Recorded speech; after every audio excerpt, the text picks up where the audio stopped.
2025-এর শেষ নাগাদ অথবা 2026-এর শুরুতে যে সিএসসি অর্থাৎ কলেজ সার্ভিস কমিশনের নোটিফিকেশন আসতে চলেছে। সেই নোটিফিকেশনের মাধ্যমে তোমরা যারা আগামীতে অ্যাসিস্ট্যান্ট প্রফেসর হওয়ার জন্য ফর্ম ফিল আপ করবে, অর্থাৎ 2026-এর শেষের দিকে অর্থাৎ অক্টোবর নভেম্বর নাগাদ কিন্তু ইন্টারভিউ হওয়ার সম্ভাবনা আছে।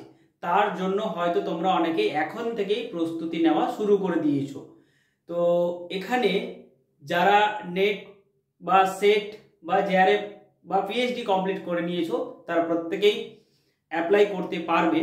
আর যারা আগামীতে যারা নেট কোয়ালিফাইড হবে, যে পরীক্ষাটা হবে সেটাতেও যদি কোয়ালিফাইড হয়ে যাও তোমরা, তাহলেও কিন্তু অ্যাপ্লাই করতে পারবে যদি নোটিফিকেশন না আসে বা ফর্ম না বেরোয় তাহলে।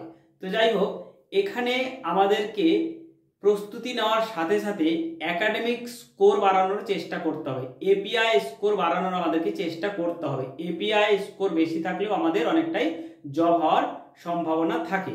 তো তোমরা হয়তো ভাবছো যে আমরা কিভাবে এপিআই স্কোর বাড়াবো, আমাদের হয়তো নেট আছে, পিএইচডি নেই, বা আমরা কোথাও পড়াই না, আমাদের অভিজ্ঞতা নেই, তাহলে আমরা কি করে বাড়াবো?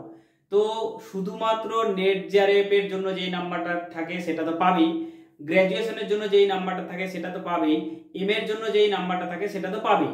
তাছাড়াও আরও যেই নাম্বারগুলো থাকে সেগুলো হচ্ছে যে এমফিল, পিএইচডি এবং এক্সপেরিয়েন্স, তোমাদের কোথাও পড়ানোর অভিজ্ঞতা। কিন্তু এমফিল পিএইচডি তো হঠাৎ করে হবে না, আর পড়ানোর অভিজ্ঞতা এটাও তোমরা হঠাৎ করে পাবে না। তাহলে হঠাৎ করে বা 2 মাস 3 মাসের মধ্যে তোমরা কিছুটা হলেও এপিআই স্কোর বাড়াতে পারবে। সেটা কি করে, সেই বিষয় নিয়ে আজকে এই ভিডিওতে আলোচনা করব। বিস্তারিত আলোচনাতে যাওয়ার আগে আমি সুমন্ত তোমাদের সকলকে জেএসএস ইউটিউব চ্যানেলে স্বাগত জানাই। দেখো বন্ধুরা, আমরা হয়তো 1 বছর আগে নেট পাস করেছি বা সেট পাস করেছি, অথবা আমরা হয়তো রিসেন্ট নেট সেট পাস করেছি। তারা ঘরে বসে না থেকে, বা আমরা হয়তো নেটের জন্য প্রিপারেশন নিচ্ছি কিন্তু এখনো পাস করতে পারিনি, আগামীতে যে নেটটা হবে জুনে, সেই জুনে নেট পাস করে গেলেই হয়তো আমরা, যদি এখনো না বেরোয় ফর্মটা, শেষের দিকে যদি ফর্মটা বেরোয় এই বছরে, তাহলে আমরা কিন্তু সিএসসি ফর্ম ফিল আপ করতে পারবো। তো সেক্ষেত্রে আমরা ঘরে চুপচাপ বসে না থেকে যদি আমরা একটু চেষ্টা করি, তাহলে কিন্তু আমরা এপিআই স্কোর 10 নাম্বার পর্যন্ত বাড়াতে পারবো। তবে আমাদেরকে একটু জানতে হবে, একটু চেষ্টা করতে হবে এবং একটু মার্গদর্শকের সহযোগিতা নিতে হবে। অর্থাৎ আমাদেরকে যে গাইড করছেন ওনাদের একটু সহযোগিতা নিতে হবে।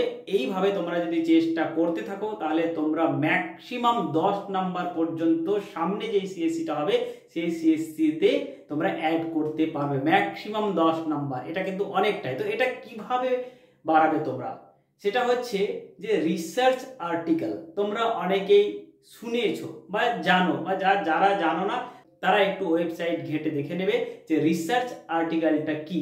রিসার্চ আর্টিকেল হচ্ছে গবেষণামূলক পত্রিকা। তো এই গবেষণামূলক পত্রিকাতে তোমাদেরকে লেখা ছাপাতে হবে এবং এক একটা লেখা ছাপানোর জন্য 2 নাম্বার করে পাবে এবং ম্যাক্সিমাম 10 নাম্বার পাবে। অর্থাৎ 5টা যদি তোমাদের হাতে রিসার্চ আর্টিকেলে লেখা থাকে তাহলে তোমরা 10 নাম্বার ম্যাক্সিমাম পাবে। তো এই 5টা রিসার্চ আর্টিকেল তোমরা চাইলে 2 মাস 3 মাসেই লিখে ছাপিয়ে নিতে পারো, বা 1 বছরের মধ্যে ছাপাও বা 2 বছরের মধ্যে ছাপাও। আমরা যারা গত 2 বছর থেকে হয়তো নেট পাস করে বসে আছি, বা গত 1 বছর ধরে নেট পাস করে বসে আছি, কিন্তু আমরা কি একটাও রিসার্চ আর্টিকেল লিখেছি?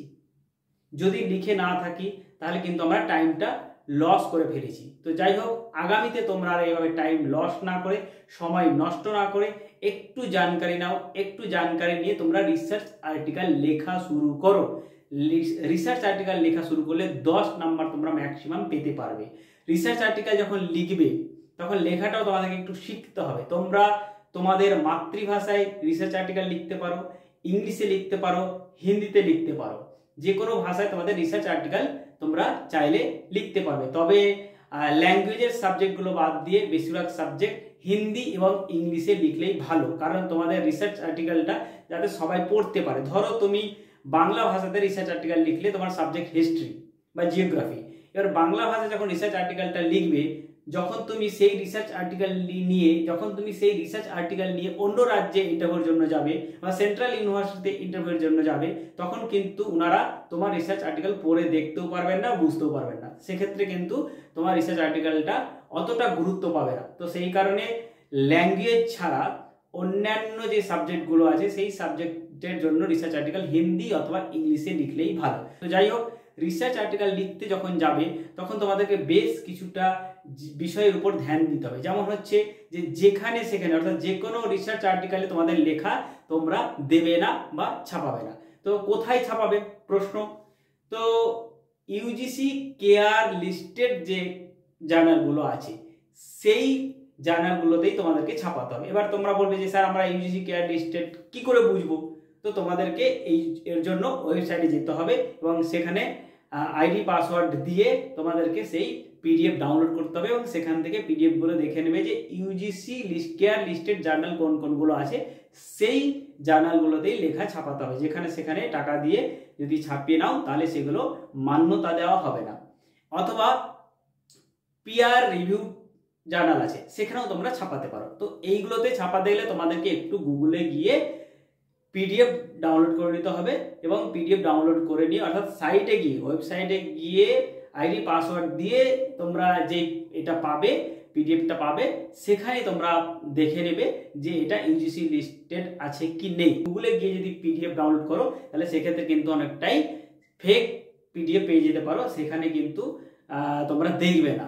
তো যাই হোক, তোমাদেরকে আমি চেষ্টা করব যে একটি ভিডিওর মাধ্যমে দেখানোর যে ইউজিসি কেয়ার লিস্টেড জার্নাল তোমরা কিভাবে সার্চ করবে। পরবর্তী কোনো ভিডিওতে তোমাদেরকে দেখানোর চেষ্টা করব।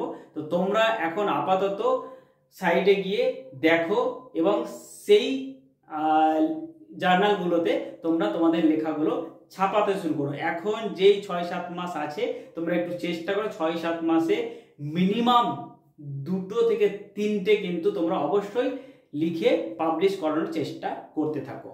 যদি পাবলিশ করাতে পারো তাহলে কিন্তু পার পেপারের জন্য তোমাদের 2 নাম্বার করে এপিআই স্কোর বেড়ে যাবে। তো আশা করব তোমরা প্রত্যেকেই প্রস্তুতি নেওয়ার সাথে সাথে একটু রিসার্চ আর্টিকেল লেখার চেষ্টা করবে এবং সেগুলো ছাপানোরও চেষ্টা করবে। তাতে তোমাদের অনেকটাই উপকার হবে, এপিআই স্কোর বেড়ে যাবে এবং জবের ক্ষেত্রে অনেকটাই সুবিধা হবে। তো যাই হোক, এই বিষয়ে আমি আরও কোনো ভিডিও তোমাদেরকে দেব যাতে করে তোমাদের আরও স্পষ্ট হয় এবং রিসার্চ জার্নাল বিষয়ে তোমাদের অনেকটাই বুঝতে সুবিধা হয় এবং লিখতেও সুবিধা হয়। আজকে এই পর্যন্তই। খুব তাড়াতাড়ি আবার নতুন কোনো ভিডিও নিয়ে তোমাদের জন্য উপস্থিত হচ্ছি।